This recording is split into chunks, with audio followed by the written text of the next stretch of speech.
Yeah, I definitely do not feel lucky after everything that happened in the last episode. Well, hello everybody. We are back with some NASCAR 15 championship season, getting Jeff Gordon his 5th championship to end his Cup Series career in full-time competition. It has been an up and down season so far. We had a 22nd place finish in Daytona. We had a very lucky 2nd place finish in Atlanta. We had a good car in Vegas in the last episode, but we didn't have a good finish. Everything went absolutely horrendous after Michael Waltrip, for the 2nd time in a row, decided to bone the field. We'll see if he does it for a 3rd time here, however, in Phoenix today. Welcome to Fox Sports coverage of the Subway Fresh Fit 500. Mike Joy with Darrell Waltrip for this annual Duel in the Desert. Mike, it's an interesting racetrack. It's 1 mile. It's been reconfigured, and they got that dog leg up the back, and that opened up some passing lanes, if you will. You can cut that dog leg, but you got to be careful when you come back up on the track. The 1 mile Phoenix International Raceway sits in stark contrast to the 2.5-mile superspeedway at Daytona. Today, we'll have a chance to see who the early season flat track specialist of the NASCAR Sprint Cup Series is.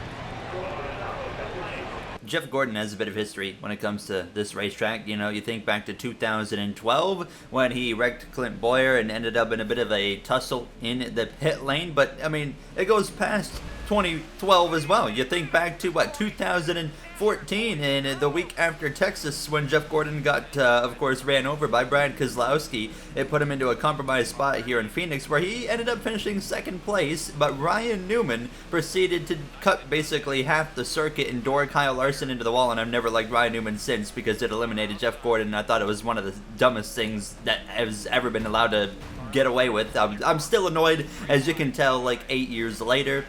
Don't hate me for it. I'm just a salty NASCAR fan. We continue on here now as we're going to try and get up the inside of Michael Annett here into turn whatever one it is. Yes, so the track's completely opposite of course, what it is nowadays here as we're going to pass Chase Elliott. But like I said earlier, been an up and down season so far. Phoenix is usually a pretty difficult track here in the Utechniks games, at least like NASCAR 14, 15 area. And you can see I'm really, really tight. So we're going to have to just take our time, be patient. If we just be patient for 60 more laps, then I don't see why we can't get a good finish. The one thing, though, however, is you see the AI. They break really early in turn 1, and I'm going to run into the back of a lot of cars here today. There's no question about it. I think we just use the bump and run to our advantage here. Like, let's just make it the norm today. Is just, if you're in front of me, you slow down in front of me, I'm going to run into the back of you. I had that mentality in the last episode. It didn't work very well, actually. So maybe we should rethink that real quick there. A little bit of contact with the inside. Well, that's going to push me up the track. I don't mind using you up, JJ, because you are the root of all the issues at the end of the race in Vegas. I think I see an issue developing that I forgot about the last time we tried to do a playthrough on this. Is the engine is already, after just 5 laps, getting pretty warm. It's not in the red yet, but it's certainly about to be. Nice run on Trevor Bayne. We'll make the pass into the top 30 here. And Phoenix took us 7 laps. Usually it takes us a lot shorter than 7 laps to get into the top 30. But here we are. It's a slow crawl in Phoenix, the worst championship finale track in the world. I like how the AI actually cut down on the dogleg. They don't do it to the extent that they certainly could.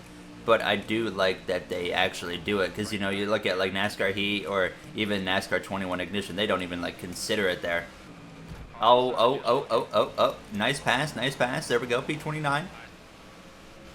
Ah, okay, didn't do anything. Okay, we just got away with one right there. We're fine. Almirola here in P27 just in front of us, and if we can pass him, that'd be nice. I'm looking at the temperatures, and they are continuing to rise, and definitely need to take some grill tape off in the pit stop that we do. And then along with that, we definitely need to lower the wedge a little bit. I don't think I touched a 43, but nice pass. But yeah, this car, it feels like it's getting tighter as the race goes on, so we definitely need to loosen this thing up.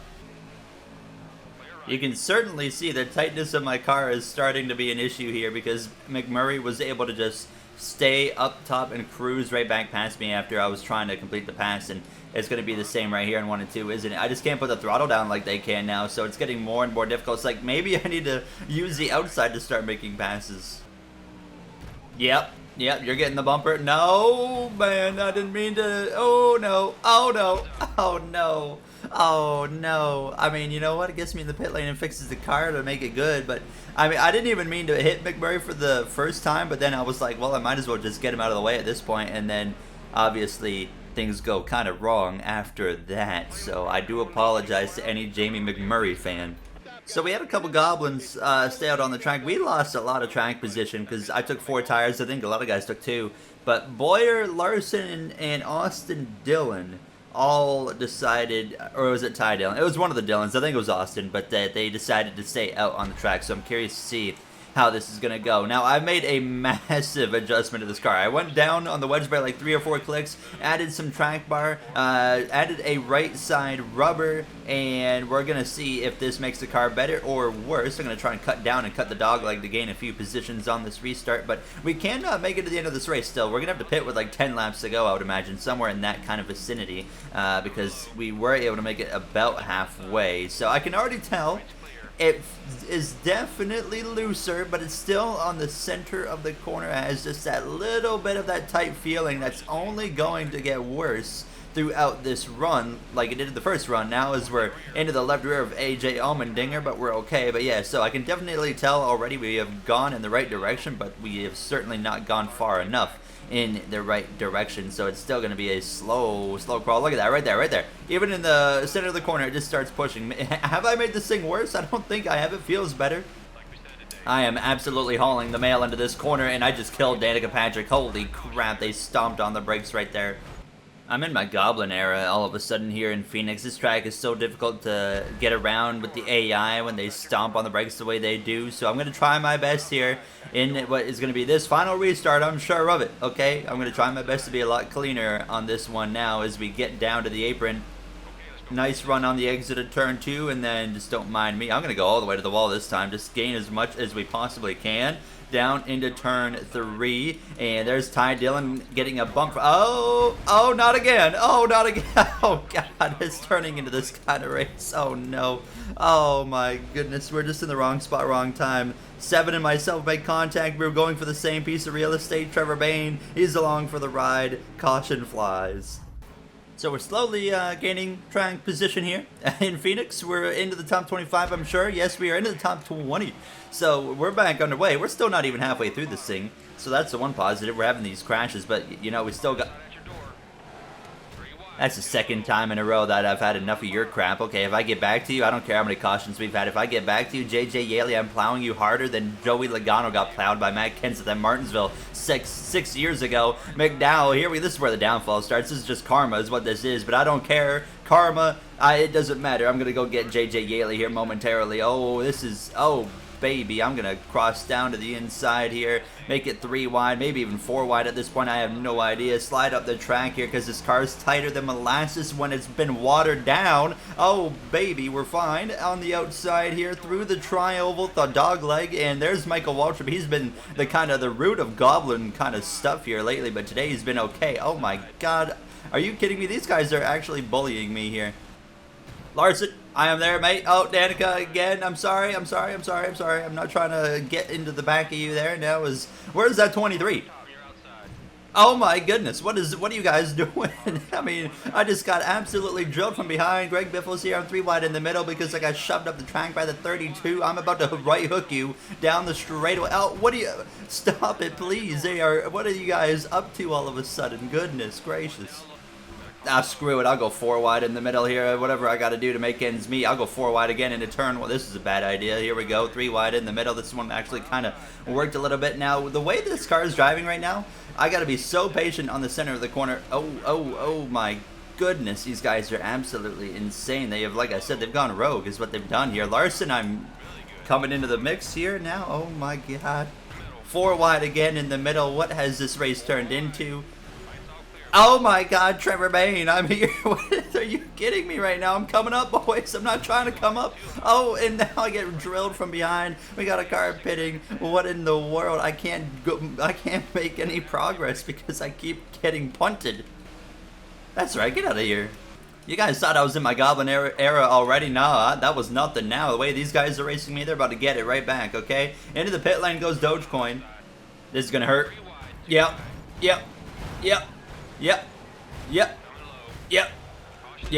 Caution. Yep. I mean, yep. That's that. Yeah. I hate everything about this racetrack right now. All right.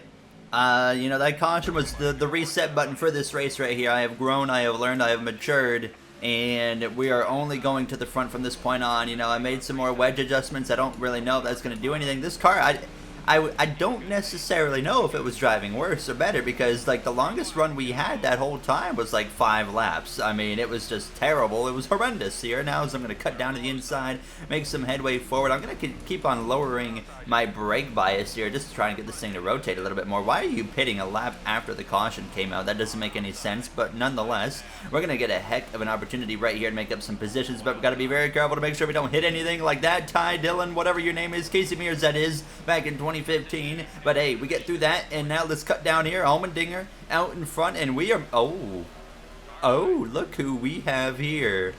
I have grown, I have matured. You know what, I think we'll just save our payback for another day on JJ Yale. That's the second time I've just punted McMurray, but I'm going to save my payback on that 23 for when I need it. If I'm ever running 35th in his area again, we'll certainly use it if we need it, okay? So let's just, everybody write that down, that we will get payback at some point. We got more cars pitting here. Actually, like several cars. The 26 Jebediah and Cole Witt, they're all coming into the pits here. We are 3 wide down this front straightaway. I'm going to send one up the inside of Dale Jr. No, I'm not, because he's going to cover that off tremendously, nearly causing an accident. This car is starting to flatline again. It's just like, it can only go for so many laps, and then it just starts to really fall off, and we are hitting that fall off point again. And I just can't seem to go anywhere. Like, I could probably use up this 21 a little bit right here. Don't even need to, actually. There we go. We gained the spot there. They're 3 wide up in front of us. That's what we like to see. Go 3 wide here with Logano. And, oh, they are running into each other like crazy up there. Oh, just about into the back of the 3 car. We're in a B22. This is the best we've ran all race long. Look at them up there. They're 4 wide. They're going at it here. Casey Kane, Logano, Dale Jr., Martin Truex Jr. They are scrapping it out here. Casey Kane is just going backwards. Every time I've seen him in this run, he's been going the wrong direction. I'm sorry, David Reagan, but I'll take P21. I'm going to use you right up, boys. That's right. That's right. I don't care. The way I've been raced here today, I'm going to do what I got to do. I am the biggest hypocrite here in this field right now. I mean, I've been absolutely using up people. And then they use me right back up, and then I use that as the excuse to use them up. I don't know who can and who can't make it to the end here that is around us. Like, I know we can make it to the end of this race, but like, who else can make it to the end of this race? I have no clue. Nonetheless, I think we got to stop the downshifting, because it is certainly not working anymore. It worked for like 2 laps, and that was it. Ah, no, I'm sorry. Jesus. If I can come out of this race with the top 10, then I'm quite simply the championship favorite at this point. No questions asked. It doesn't matter. I will be the championship favorite if we finish in the top 10. There goes Greg Biffle. That puts us into the top 10. Oh, yeah, okay. You know what? We gained a spot. We lost a spot and a half. That works. You know, I just wanted to get the 2 out of the way is all I was trying to do. Because, honestly, passing clean at this point with the way this car is driving is pretty difficult. That's how you got to do it. It's quite simple. You got to do it that way right now. I don't see any possibility of a yellow coming out, so we can finally have one of those like clean ending races here from the looks of it. So that's a nice positive for once. My controller just oh my god, bro. Moments after I say we can have a nice clean ending for once, my controller, I don't know what it just did, but the lights, I'm using the 360 controller that's plugged into my PC, and it just started, like the lights on it just started flashing and doing like the whole reconnecting thing, and now here we are outside of the top 10 with now a damaged left front brake rotor all of a sudden, which is absolutely fantastic, and now this thing is full-blown yeeting to the left. Oh my god, what is it doing? I don't think it was the controller acting up either. I think I clicked the button because the connect button is right beside the left bumper. So when I look back, I think I somehow clicked it there. And now here we are limping home in what, P14, P15 area with what, 4 laps left. Trying to race McMurray clean. I've used him up twice. I've put him in the wall multiple times here today. Matt Kenseth's about to put himself into the wall. He's really going to pass me doing this. Like, look at the speed in this car. I mean, goodness gracious, it's all over the place all of a sudden. White flag in the air, we made it. Yes, P15 is what it's going to be unless Paul Menard pulls off the best final lap of his life and finds 0.8 of a second down into turn 1. It's Kyle Busch leading. No one's going to catch him unless he blows a tire or something, Kyle Larson style at Pocono. We opened the gap up to Menard, so we're in great shape coming to the finish. If anybody else other than McMurray was ahead of me, I'd punt him right here, but I'm not going for 3 punts in one race on McMurray when I didn't even mean to do the first 2. Kyle Busch with the victory. We come through on the exit of 4. P15, that that's acceptable for how bad we were today. I will take that. We had a lot of help at the end with cars having to pit. It should have been like a 23rd place finish here. However, in Phoenix, Kyle Busch, Ryan Newman finished in second there. Vickers in the top 5, Smith in the top 10 as well. You got Reagan here in the top 20. There's our friend JJ Yaley in P21. I'm going to be out for him at some point in this season. Denny Hamlin at the back of the grid. Oh yes, 43 again. Ty Dillon, Ryan Blaney, Danica Patrick, our bottom 3. So, point standings are still screwed up. Hopefully by the end of the next episode, they'll kind of sort itself out. Kevin Harvick, Tony Stewart, Kyle Busch, your 3 winners in the actual top 10 area. Then you got Greg Biffle down there in P23. In the next one, we go to a wild one. It's Auto Club, and then we have Madness in Martinsville. Who knows what Texas is going to bring? Bristol. We have some absolute insanity coming up here with Richmond and then Talladega, everything. It's going to be a disaster at these short tracks. But as always, if you guys enjoyed, you know what to do. It was an exciting episode here with a lot of ups and downs. But I will see you guys in the next one. Have a great day, everybody.